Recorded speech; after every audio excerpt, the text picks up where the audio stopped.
March 9, 2016. A husband gets the call no man should ever receive. Fatal crash. A body burned beyond recognition. A wife lost forever. For 7 years, Kenzo Jaleel Whitmore lived in grief, raising their daughter alone, suffocating under a loss that never faded. But fate is cruel, because on a warm July evening in the Bahamas, Kenzo looked up and saw something that shattered his reality. His hands went cold. His heart pounded. His world tilted. There she was, smiling, alive, holding the hand of his best friend. Everything he knew was a lie, and now it was time for the truth.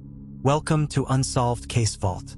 I thank you, my viewers, especially my subscribers, for your support as we keep improving and bringing daily told and untold true crime stories. Please don't forget to subscribe to this channel. Kenzo Jaleel Whitmore was born on May 17, 1988, in New Orleans, Louisiana. The city was alive with culture, but for Kenzo, life wasn't as vibrant as the music that played from the French Quarter. His mother, Lorraine Whitmore, was a dedicated mother working double shifts to make ends meet. His father was never in the picture, a man who left before Kenzo was old enough to remember his face. Growing up in the lower 9th Ward, Kenzo learned early that survival was a skill, not just a circumstance. His mother worked tirelessly, pouring every ounce of herself into ensuring he had a future beyond the cracked streets and forgotten promises of their neighborhood. She believed in education, discipline, and perseverance, and she instilled that in him. Kenzo wasn't the loudest kid in school, nor was he the most outgoing. But he had something others lacked, a relentless focus. While kids his age were getting lost in the distractions of the streets, Kenzo buried himself in books. Mathematics became his language, the one thing that made sense in a world of unpredictability. By the time he graduated from McDonough 35 Senior High School in 2006, he had already mapped out his future: civil engineering. He had seen what Katrina did to his city. The levees broke, homes were washed away, and families were left with nothing. He vowed that one day he would build something that could withstand even the fiercest storms. Kenzo earned a full scholarship to Louisiana State University, where he pursued his degree in civil engineering. The workload was intense, but so was his ambition. He spent late nights studying, determined to create a life his mother could be proud of. Then he met Zafira Mahoney Whitmore. Born on April 12, 1990, in Houston, Texas, Zafira was a woman who commanded attention without saying a word. Her confidence was effortless. Her energy, intoxicating. She was the kind of person who could walk into a room and own it. Not because she tried, but because she simply did. She was a journalism major, sharp-witted and always chasing the next big story. Their worlds were different. Kenzo, the calculated, methodical thinker. Zafira, the free-spirited risk-taker. But maybe that was why they worked. He grounded her, and she showed him how to fly. Their love wasn't the kind that burned fast and fizzled out. It was steady, real. They studied together, built dreams together. By 2012, they were married. It wasn't a fairy tale wedding, just a small gathering in Baton Rouge with their closest friends and family. Then came their daughter, Amina Whitmore, born on June 3, 2014. Amina was his entire world. The moment he held her, something shifted in him. Everything he thought he knew about love expanded. She had his eyes, his quiet intensity, but she carried her mother's fire. Their life wasn't perfect. Kenzo worked long hours at a prestigious engineering firm in New Orleans, while Zafira built her career as a news producer. They had their arguments, their disagreements, but at the end of the day, they were a family, or so he thought. Ale Darnell C. was born on August 27, 1987 in Memphis, Tennessee, but Memphis was never really home. His parents moved to New Orleans when he was just a child, settling in a neighborhood not far from where Kenzo grew up. They met in 5th grade, two kids from struggling households who found solace in each other. Ale was everything Kenzo wasn't. Charming, outspoken, always the center of attention. Where Kenzo was disciplined, Ale was reckless. Where Kenzo planned his every step, Ale lived in the moment. But despite their differences, they were brothers in everything but blood. Ale had the gift of persuasion, a natural-born salesman. He could talk his way into or out of anything.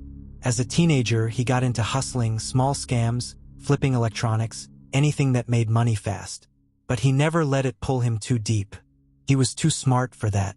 By the time he was in high school, he was already thinking bigger. He saw what money could do, what power could bring. He wanted more. But Kenzo was the one person who kept him grounded. When Kenzo got into LSU, Ale didn't follow the traditional route. College wasn't for him. He wanted fast success. He started networking, learning the art of business deals and international trade. By the time Kenzo was graduating, Ale was already moving in circles that most men their age could only dream about. But no matter how far he went, he always stayed close to Kenzo. Zafira and Ale were naturally drawn to each other, but Kenzo never thought anything of it. Ale was part of the family. He was there for every milestone, Amina's birth, birthdays, holidays. He was Uncle Ale, the one who always brought the best gifts, who knew how to make people laugh. Kenzo trusted him with everything. When Zafira's career took off, Ale was there to support her, just like Kenzo was. She was ambitious, always chasing something bigger. Maybe that's where the first cracks began to form. Some betrayals happen in an instant, a single moment, a choice made in the heat of passion. Others are carefully constructed, built piece by piece until the deception is so deep that there is no turning back. Kenzo Whitmore had spent his entire life building something solid. His career, his family, his future. But the people closest to him were building something else entirely. March 9, 2016. A date that would forever be seared into Kenzo Jaleel Whitmore's mind. The night started like any other. Kenzo had worked late at his engineering firm in New Orleans, wrapping up a project deadline. He was used to long hours, but that night exhaustion weighed heavier than usual. Zafira had been working late too. She had an important meeting with the station's producers, and they had barely spoken that day. At exactly 11:42 p.m., his phone rang. Unknown number. Kenzo hesitated before answering, his gut twisting for reasons he couldn't explain. The voice on the other end was calm, sterile, too emotionless for what they were about to say. "Is this Mr. Kenzo Whitmore?" The words that followed changed everything. "There's been an accident. A fatal collision on Interstate 10 westbound, just outside Baton Rouge. The vehicle was registered to a Zafira Mahoney Whitmore. I'm so sorry, but the car caught fire upon impact. There were no survivors." His breath caught in his throat. The words didn't register, not at first. His fingers clenched the phone so tightly that his knuckles turned white. "That's impossible. You must be mistaken. She's coming home. She should be home." The officer's voice remained steady, repeating the details. Collision, fire, no survivors. The world around him collapsed. By the time Kenzo arrived at the Baton Rouge Police Department, his vision was blurred. Whether from grief or shock, he couldn't tell. The officer led him to a table where two items sat, burned but unmistakable. The wedding ring he had placed on her finger the day they vowed to spend their lives together. And the gold necklace she never took off, the one he gave her on their first anniversary. That was all that remained. The police explained that the fire had obliterated all DNA evidence. The body inside was burnt beyond recognition, charred to nothing but bone fragments. With no dental records available, the only confirmation they had were the personal items recovered. Kenzo refused to believe it. "How do you know it's her? What if it's not? What if?" But the officer repeated the same cold truth. No one could have survived that kind of fire. No way to identify her by DNA. No remains that could be examined. Nothing left but a ring and a necklace. Kenzo crumbled. The days that followed felt like a slow descent into hell. The funeral was held on March 15, 2016, in New Orleans. But there was no body to bury. The casket remained closed. Inside lay nothing but ashes, remnants of a life taken too soon. He barely remembered the service. He only remembered the weight of grief pressing on his chest, making it impossible to breathe. His daughter Amina was only 3 years old, too young to fully understand. She kept asking when mommy was coming home, kept waiting by the door, expecting her to walk in at any moment. Kenzo didn't have the strength to tell her the truth. He couldn't even say the words out loud. His mother, Lorraine Whitmore, moved in temporarily to help with Amina. She had always been a strong woman, but even she struggled to hold him together. For months, Kenzo didn't leave the house except for work. He didn't eat. He didn't sleep. His world had turned into an empty void. The only person who could pull him out of it was Ale Darnell Kane. Ale stepped in. Ale had always been there, but now he became Kenzo's lifeline. He handled everything from funeral arrangements to legal paperwork. He made sure Amina never felt alone. While Kenzo drowned in sorrow, Ale kept him afloat. But something was off. Ale wasn't his usual self. He was quieter, restless. He never stayed in one place too long. Then one evening, as they sat in silence over untouched glasses of whiskey, Ale finally spoke. "I'm leaving, bro. Got a job offer overseas. It's something big in Europe." Kenzo barely reacted. His mind was numb. Ale promised they'd stay in touch, promised to check in. But Kenzo knew how these things work. Distance had a way of making people disappear. And slowly, Ale did. The texts became fewer. The calls stopped altogether. At first, Kenzo didn't think much of it. Grief made him indifferent to everything. But in the years that followed, he would look back on that moment and wonder. Grief makes a man blind. It strips away logic and replaces it with raw emotion. And Kenzo was drowning in it. He accepted the truth because he had no reason to doubt it. He buried his wife in his heart, carried the weight of her absence every single day. But time does not bury the truth. It only hides it until the moment it is ready to resurface. 7 years later, on an island far from home, the past would come crashing back.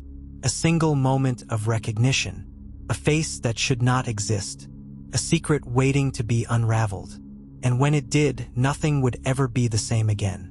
March 2016 marked the beginning of a new, unwanted chapter in Kenzo Jaleel Whitmore's life. For 4 years, he had built a future with Zafira Mahoney Whitmore. He was a husband, a father, and a man with purpose. But in one night, that identity shattered. Now he was something else. A widower, a single father, a man haunted by the ghost of what was lost. His days became a cycle of responsibility, survival, and loneliness. He tried to rebuild, but some wounds don't heal. Kenzo was never the type to show vulnerability. Even in grief, he kept his emotions buried, locked behind a wall of control. His New Orleans home felt emptier than ever. The house they had built together, the space that once held laughter and love, now felt like a hollow shell. His daughter Amina Whitmore was the only thing keeping him tethered to reality. She had been too young to understand when her mother died. At 3 years old, she had waited by the door for Zafira to come home. Some nights, she still asked about her. "Will mommy be back?" Kenzo never knew how to answer. He couldn't find the words. He couldn't even say the word dead around her.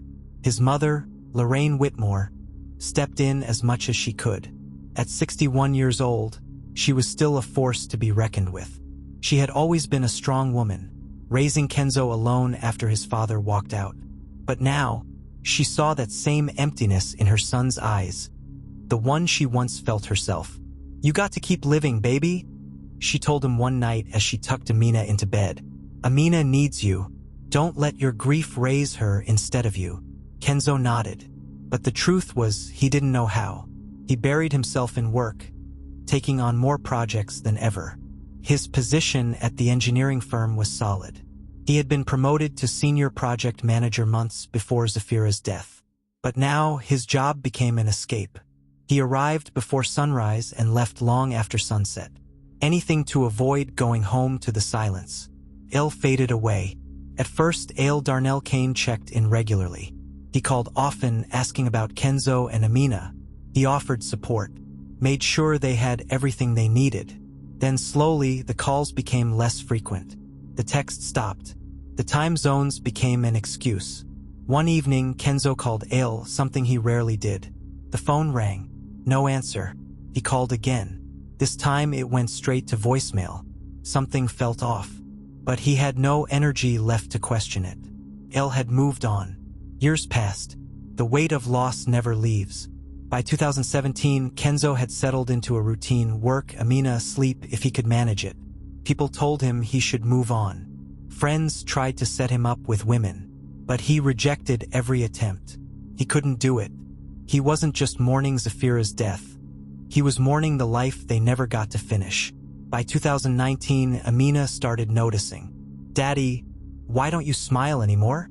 That hit him harder than he expected. She was 5 years old now, growing fast, and she deserved happiness. Kenzo tried. He really did. But some nights, he still found himself staring at the ceiling, wondering if Zafira's last moments had been painful. The guilt sat in his chest like a stone. Could he have stopped it? Could he have saved her? Or was it simply fate? He never talked about her accident. The only time he did was when people forced the conversation. But deep down, a part of him never truly accepted it. Something about her death had always felt unfinished. Time doesn't heal all wounds. It just teaches you how to live with them. He never moved on, never remarried, never even looked at another woman. Amina was his only reason to keep going. But some wounds refused to stay buried. Some ghosts refused to be forgotten. Because on a warm summer evening, on an island far from home, Kenzo Whitmore would come face to face with the one thing he thought he had lost forever. And in that moment, everything he thought he knew would shatter. By July 2023, Kenzo Jaleel Whitmore had spent 7 years carrying the weight of a past he never truly left behind. 7 years of learning to function in a world that had taken everything from him. 7 years of raising Amina Whitmore, who had grown into a sharp, curious, and intelligent 10-year-old girl who deserved more than a father trapped in his grief. Kenzo had never been the type to take vacations. But this time was different. Amina had begged him for months. "Daddy, let's go somewhere fun. Just us."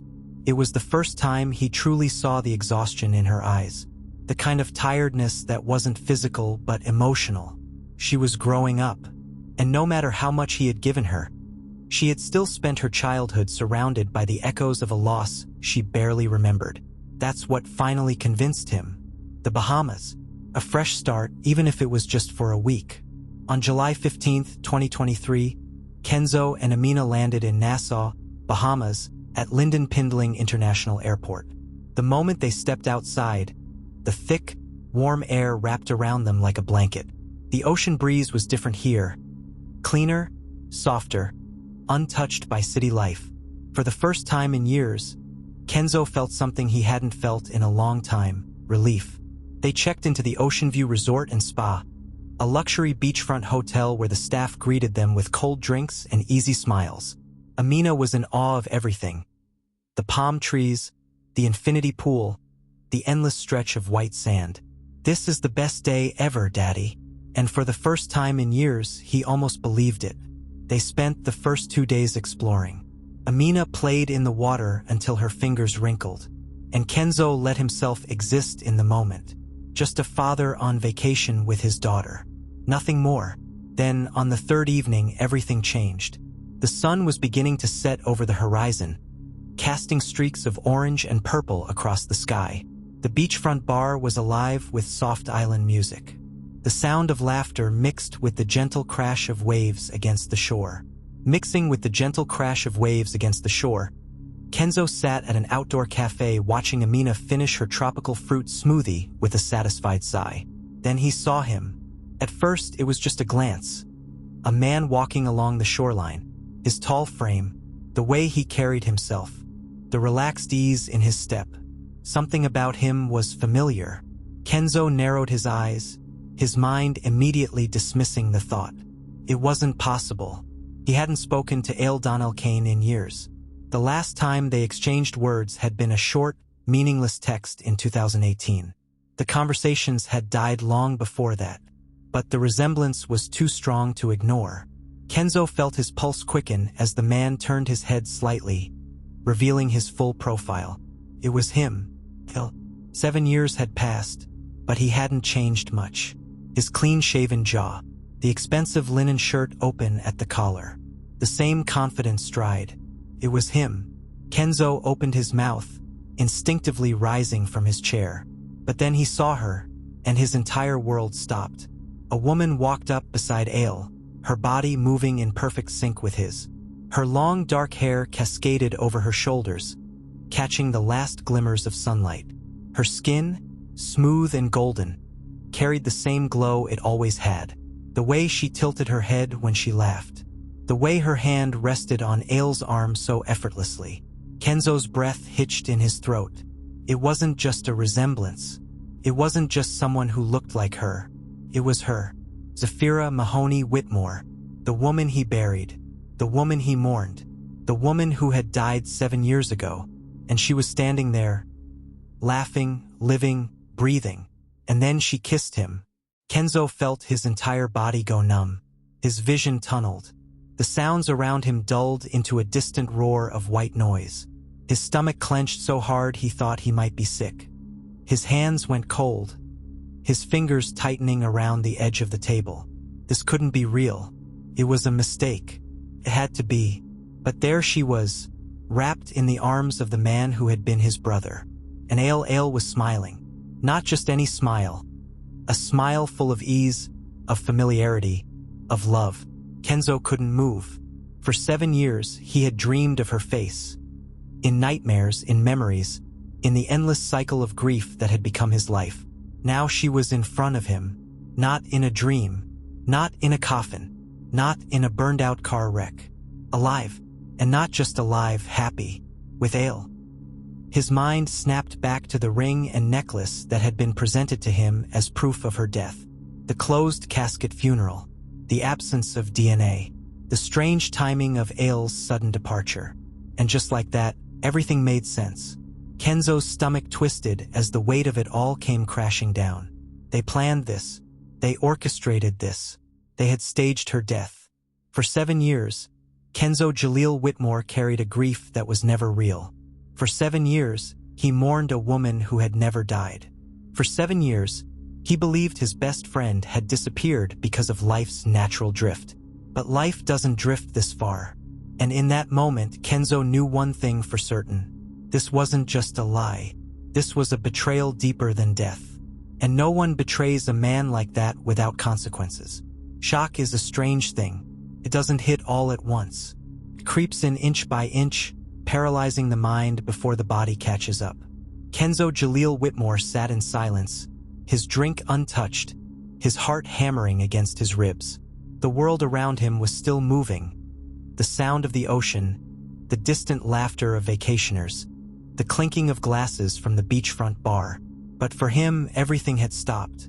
His wife, the woman he buried, the woman he mourned for 7 years.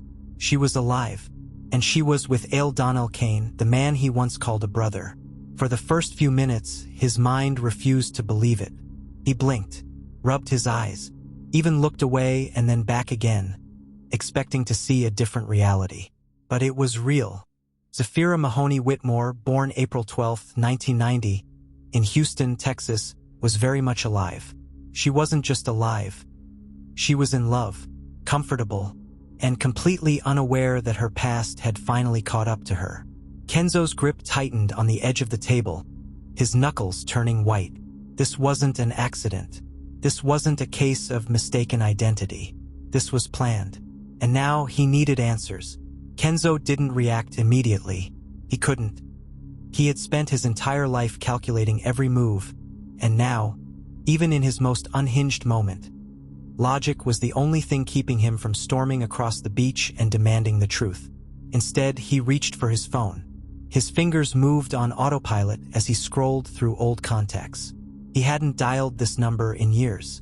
He pressed call. The phone rang twice before a familiar voice answered. "Yo, my guy. Been a minute." El sounded relaxed, casual, as if nothing had changed.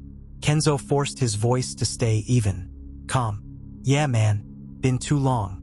Where you at these days?" A slight pause. Then the lie came. "Berlin, bro, been here a couple months now. Work's been crazy." Kenzo's stomach twisted. "Damn, that's far. Thought you might have been somewhere tropical, vacation or something." Il chuckled. "Wish, man. Work keeps me locked in. Maybe one day. The rage in Kenzo's chest burned hotter. He gritted his teeth so hard it hurt. Yeah, maybe one day. He ended the call without another word. Elle had lied. So easily. So effortlessly. And now Kenzo knew one thing for sure. This wasn't just betrayal. This was premeditated. Kenzo didn't go after them immediately. He needed to watch. To know where they were staying. What they were doing. How deep this deception ran. Over the next 2 days, he followed them. He learned their routines. Every morning they had breakfast at an oceanfront restaurant. Elle read the newspaper. Zafira ordered a fruit bowl. They laughed, touched hands, kissed. In the afternoons, they took walks on the beach, blending in with the tourists. Zafira wore sunglasses, a hat. But not because she was hiding, because she was comfortable. She wasn't looking over her shoulder. She had no fear of being recognized. That's what made Kenzo's blood boil the most. She never thought this day would come. That meant Ale had covered their tracks well. The accident, the missing DNA evidence, the body switch, it was all part of a plan. On the third night, Kenzo finally saw where they were staying. A luxury suite at the Mariner Grand Resort. An exclusive 5-star hotel for the wealthy. Private villas. Infinity pools. Butlers catering to every need. Kenzo watched as they checked in, completely unaware of the eyes tracking their every move. By the 4th day, Kenzo had seen enough. The whispers of confusion, shock, and disbelief were gone. All that remained was rage. This wasn't grief anymore. This was war. He went into town, walked through the crowded marketplace, his mind a storm of chaos. His feet moved without direction until he stopped in front of a small weapon shop. Tourists bought souvenirs. He bought a gun. It wasn't difficult. Cash transactions left no trace. And in a place where wealthy men indulged in their darkest pleasures, no one asked questions. The weight of the pistol in his hands felt cold, unfamiliar, yet entirely necessary. Kenzo wasn't thinking about consequences. He was thinking about justice. He had buried a wife that was never dead. He had raised a daughter alone while Zafira built a new life. He had spent 7 years suffocating under a lie while his best friend lived in paradise. That night, Kenzo sat alone in his hotel room, staring at the weapon on the table. His hands shook, not from fear, but from the sheer force of emotion threatening to consume him. His mind replayed the moment he picked up Zafira's wedding ring from the police station. The way it felt, scorched, twisted, ruined. She had watched him grieve. She had let him fall apart. And Ale had been there to witness it all, to hold him up, to console him, to lie straight to his face. Kenzo pressed his hands to his temples, his breathing ragged. If he confronted them now, what would they say? Would Zafira cry? Would she beg? Would Ale try to laugh it off like he always did when he got caught in a lie? Kenzo's chest tightened. He had to be smart. He had to make sure they never saw it coming, and when the time was right, he would make them talk. One way or another. Kenzo had been patient. He had spent 4 days tracking their movements, learning their routines. He knew they spent their mornings at the oceanfront cafe. He knew they took afternoon walks along the shore. And he knew that on this particular evening, Zafira would visit the hotel spa alone while Ale stayed behind in their suite. This was his moment. As the sun dipped beneath the horizon, Kenzo waited outside the Mariner Grand Resort, blending into the flow of tourists. His heart wasn't racing anymore. His hands weren't shaking. Everything inside him was cold, calculated, inevitable. Then he saw her. She stepped out of the spa, her long curls still damp, her skin glowing from a massage. She looked relaxed, carefree, a woman at peace in her new life. Kenzo stepped forward, his presence sharp, inescapable. Zafira froze. Her eyes met his, and in an instant all the color drained from her face. She opened her mouth. A sharp inhale, a movement toward fight or flight. Kenzo didn't let her choose. He reached into his jacket, let the cold metal of the gun catch the dim light, just enough for her to see. Her lips trembled. "Don't scream," Kenzo said, his voice hollow. "Walk." She obeyed. The door to Kenzo's hotel suite clicked shut behind them, sealing them in. Zafira stood rigid, her breathing shallow. She wasn't crying. Not yet. Kenzo didn't speak immediately. He let the silence stretch. Let her feel the weight of it. Let her drown in it. Finally, he stepped forward, gun still in hand. How? His voice was eerily calm. I saw your body.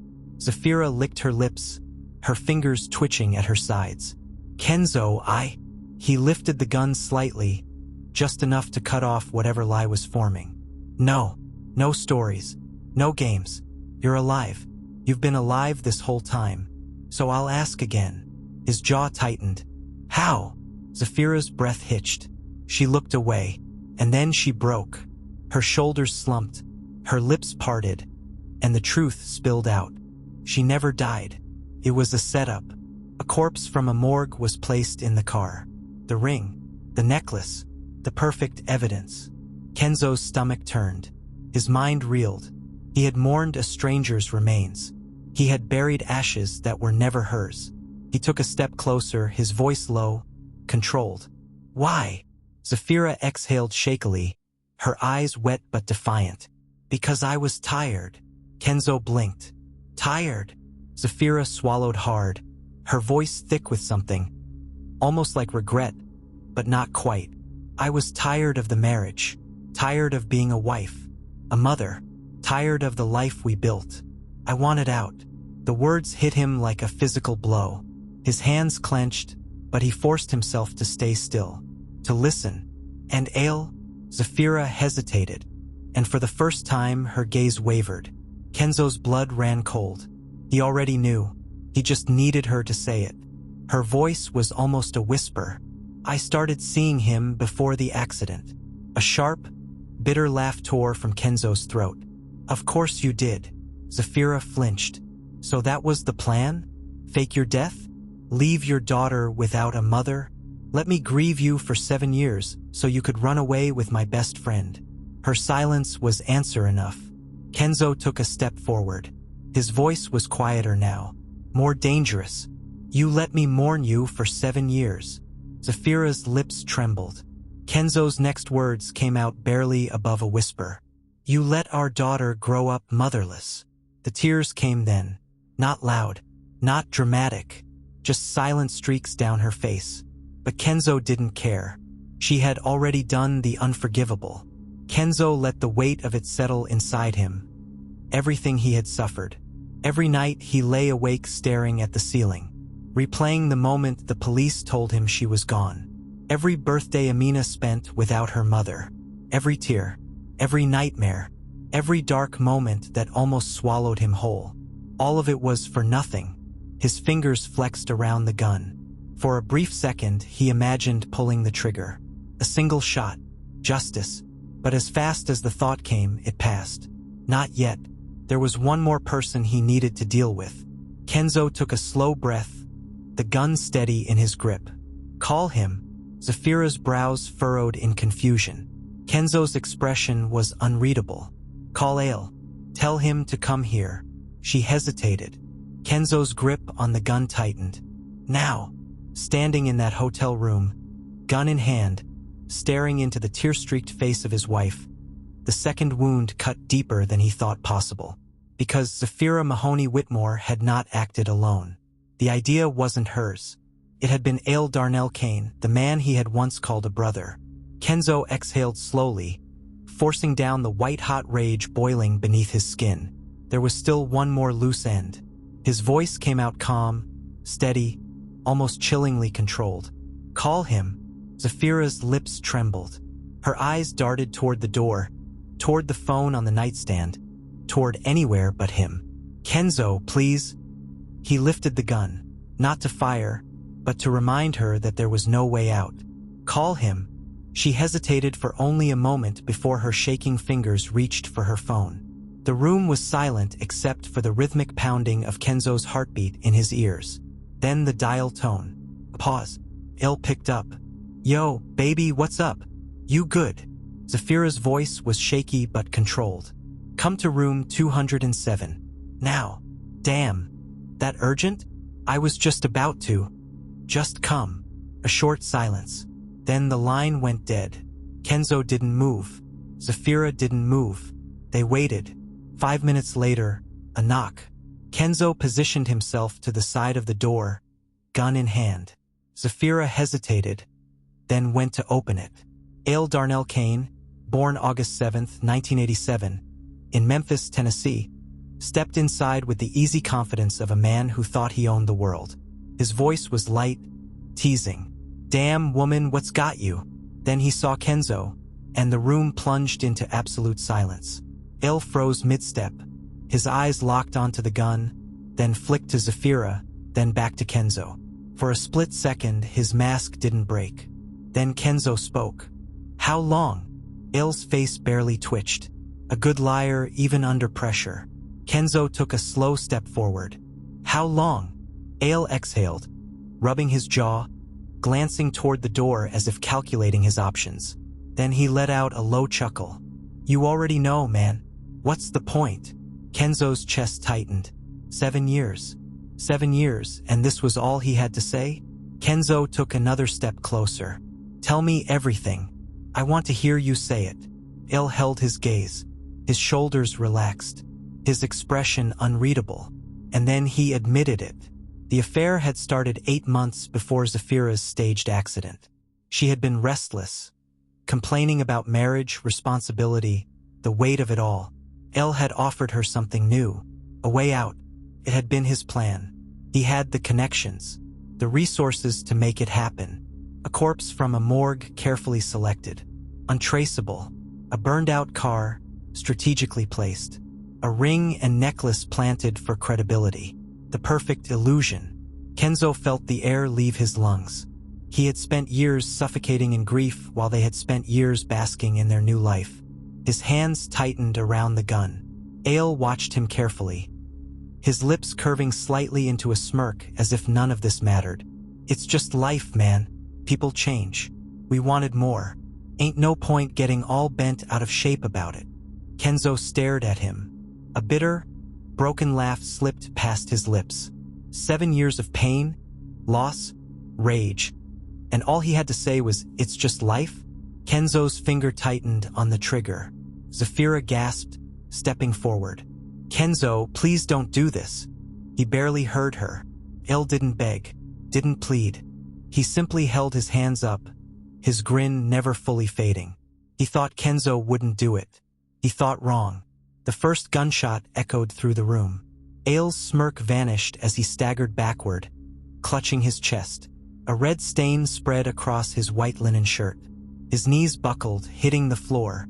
He gasped for air. But Kenzo wasn't done. The second gunshot came half a second later. Zafira screamed. Ale collapsed. But Kenzo wasn't finished. His breathing was steady as he turned his gaze, landing on Zafira. Her tears were flowing freely now, her body trembling, her hands clasped together in desperate prayer. She had run away from this moment.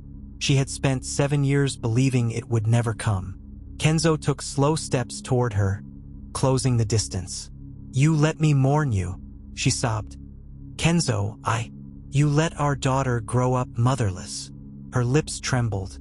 "Please." Kenzo raised the gun. She stared at him, breath hitching. For a split second, he saw the woman he once loved. And then he saw the truth, her lies, her betrayal, the life she stole from him. He pulled the trigger. A single shot, a sharp inhale, a lifeless body collapsing to the floor. Silence. Kenzo exhaled. The gun slipped from his fingers, clattering against the ground. Kenzo stood in the center of the room, surrounded by the wreckage of a love that never existed. Blood stained the hotel carpet. The air was thick, charged with the finality of what he had done. He had spent 7 years grieving ghosts. Now they were finally laid to rest. Kenzo took out his phone, dialed. His own voice sounded hollow when he spoke. "Send the police to the Mariner Grand Resort.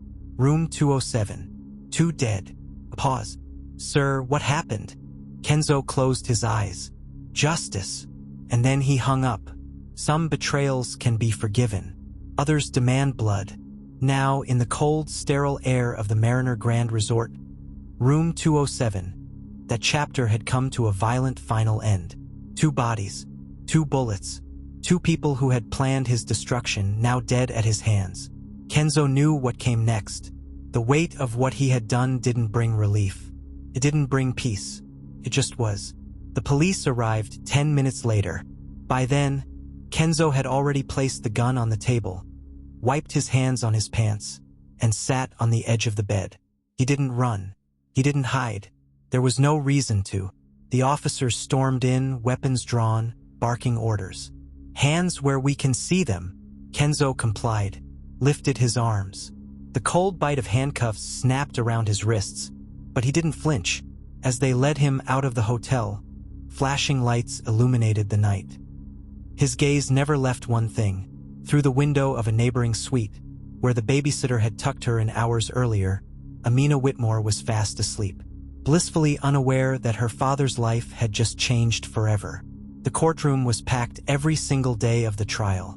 Family, strangers, everyone wanted to witness the story that sounded too unreal to be true. Kenzo pleaded guilty to double homicide. He didn't fight it, didn't try to justify it. His defense attorney argued that this wasn't just murder. This was a man pushed beyond his limits, a man who had suffered unimaginable psychological torture. But the prosecution painted a different picture. Yes, Kenzo had been betrayed, but he still chose to take the law into his own hands. He still chose to pull the trigger, and for that he had to pay. On December 14, 2023, in a New Orleans courtroom, Kenzo Jaleel Whitmore stood before the judge for the last time. The court has considered all evidence, testimony, and psychological evaluations. Mr. Whitmore, while the deception against you was cruel beyond words, you acted with premeditation. You tracked them. You purchased a weapon. You executed them. That is not justice. It is vengeance. The room was silent. Then, Kenzo Jaleel Whitmore, I hereby sentence you to 35 years to life in prison for the murders of Aildon Elkane and Zafira Mahoney Whitmore. A single cry pierced the silence. His mother, Lorraine Whitmore, the woman who had raised Kenzo alone, collapsed in tears as the sentence was read. She had already lost one son to the world. Now she was losing him to prison. But there was one person she couldn't fall apart in front of. Amina Whitmore, now 10 years old, sitting in the front row, confused, scared, gripping her grandmother's hand. She didn't understand all of it. She only knew that her father wasn't coming home, and she would grow up just like Kenzo had, without a father. The last glimpse the world saw of Kenzo Whitmore was through the bars of a police transport van. He sat in silence, staring out the window. No tears, no rage, just acceptance. The final betrayal had been his own, because in taking justice into his own hands, he had assured that his daughter would suffer just as he had. Some betrayals are painful, others are deadly, but the question remains, did Kenzo do the right thing? Would you have done the same? If the person you loved more than anything staged their own death, if the person you trusted most stole them from you, if you were forced to mourn a lie for 7 years, could you forgive? Or would you take matters into your own hands? Let us know in the comments. Do you believe Kenzo was justified? Or did he go too far? And what about Amina? Should she grow up knowing what her mother did? Or should she be spared the truth? Tell us your thoughts below. And if you want more stories like this, don't forget to like, subscribe, and hit the notification bell, because sometimes truth is stranger than fiction. Some betrayals leave scars, some betrayals leave graves, and some betrayals leave a man wondering if justice was ever truly served.